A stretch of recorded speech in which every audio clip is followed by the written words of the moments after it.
Ndabahaye amahoro mwese bakunzi b'imico kama y'Uburundi.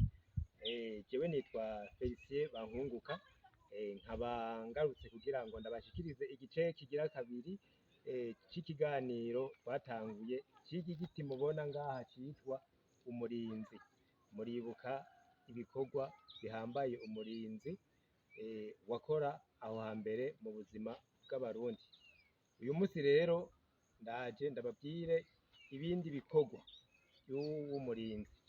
Ubu turi mu kwezi kwa Nyakanga, umwaka w'ibihumbi 2022, turi ku gacimbiri ka Majambere ya mbere, ni ku mutumba wa Rutana, komine ni Rutana, intara ni Rutana.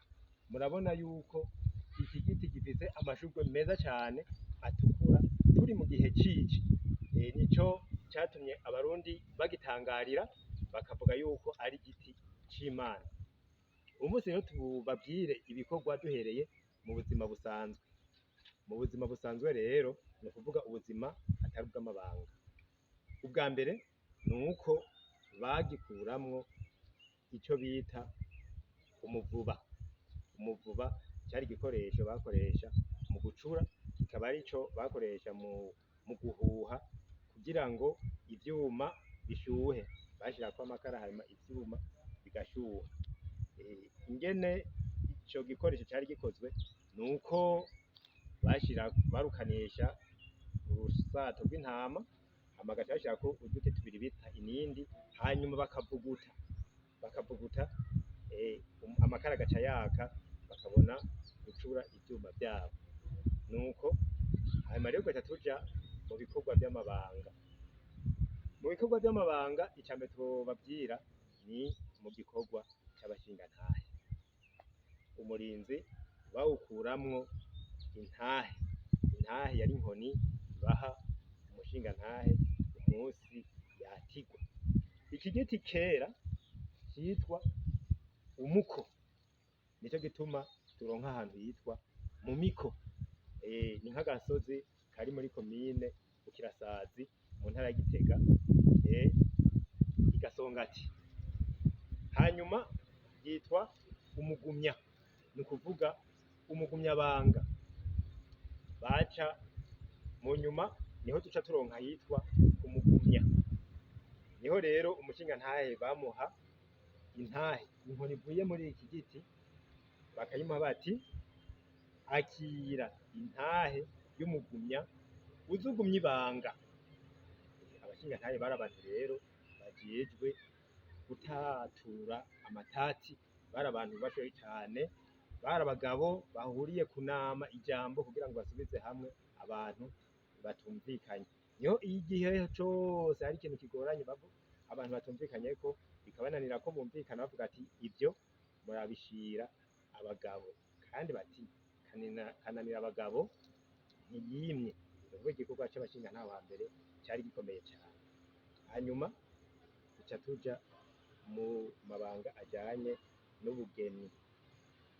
Mu igihe umuvyeyi agiye kuramutsa abavyeyi biwe ubwa mbere, ni ukuvuga umugore, iyo habaye ubugeni akaja kuramutsa abavyeyi irya mbere, abaje bamuherekeje biremetse baca mw'irembo, nawe agaca aca mu kirengero. Hanyuma agaca ashitse mu ntangaro y'umuryango, yasanga se wiwe yibangikanije agakoko karimwo ifu y'amasaka canke y'uburo, hamwe n'utubabi tw'umumanda n'utubabi tw'umurinzi.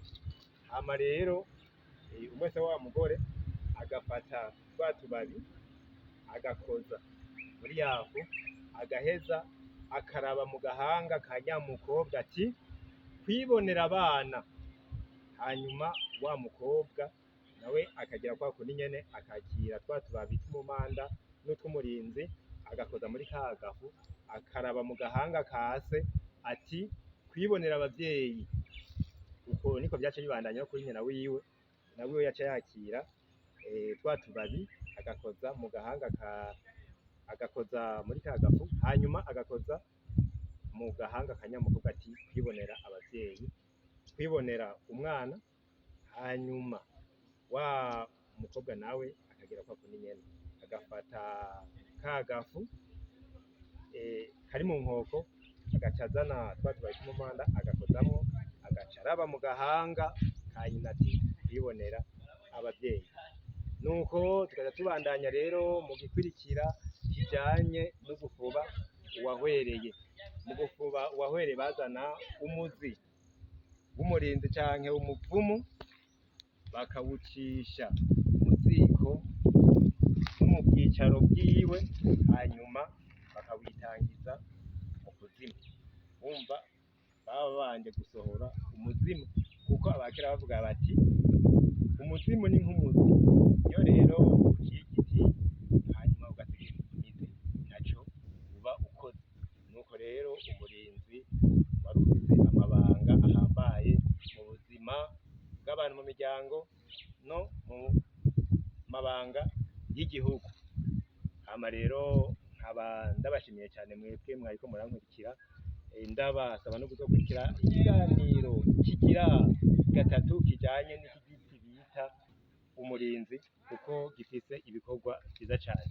Nkaba ndangije ndabasaba kubandanya muterera ivyiyumviro n'uburyo mubicishije kuri wa muhora Nyibuka Akaranga nababwira mbere. Nkaba ndabasize mvuga nti mugire amahoro.